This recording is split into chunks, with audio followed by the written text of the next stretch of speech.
Sa dagat ng silangan, may mga pulo ng kwento. Bago ang pangalan, bago ang mundo.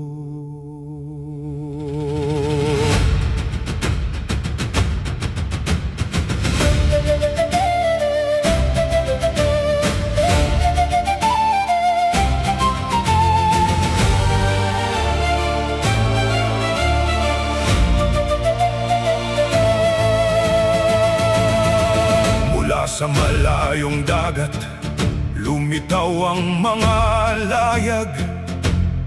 Sa silanganing pulo, bagong landas ang nabuksan. Isang krus, isang watawat sa bagong baybayin. Ngunit sa magtantapang ay sumiklab sa hangin. Dugo sa taba, kasaysayan ay gumalaw. Isang dayuhan sa lupa'y hindi nagtagal. Ngunit ang yapak niya'y nagbukas ng daan sa pagdating ng mundong hindi pa kilala noon pa man. Mga pulo'y hiwa-hiwalay, bawat isa'y hari. Iba't ibang wika, iba't ibang sandali.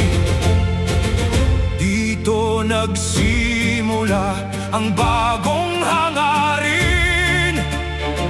Nang silangan ay sakupin at angkinin.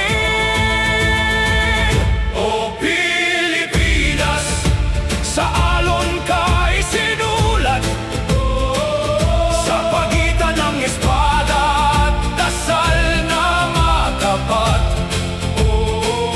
Sa pangalan ng krus at sa lakas ng barko, isang bayan ang unti-unting binago. O Pilipinas, sa apoy ka hinubog, sa sakit ng nakaraan na di madaling malimot. Ngunit sa bawat sugat ng kasaysayan mo, may tibok ng pusong hindi naglalaho at nabago. Mula Mexico, dumating si Legazpi, may dalang pamahalaan at bagong hari. Cebu'y unang yakap ng imperyong malawak. Manila'y naging sentro ng kapangyarihang hawak.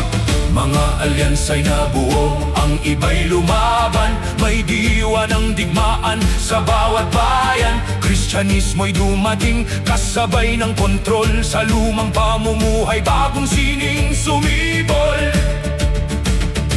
Hindi isang kwento ang Pilipinas noon. Bawat isla'y may sariling mundo at tugon. Ngunit sa pagdating ng dayuhang hangarin, nag-iba ang landas ng daigdig natin. O Pilipinas, sa alon ka isinulat, sa pagitan ng espada at dasal na matapat. Sa dilim ng pananakot, liwanag ay sumiklap. Isang bayan ang bumangon mula sa gipit. O Pilipinas, sa kasaysayan mong sugatan, may lakas na di kayang tuluyang tapakan. Hanggang ngayon ang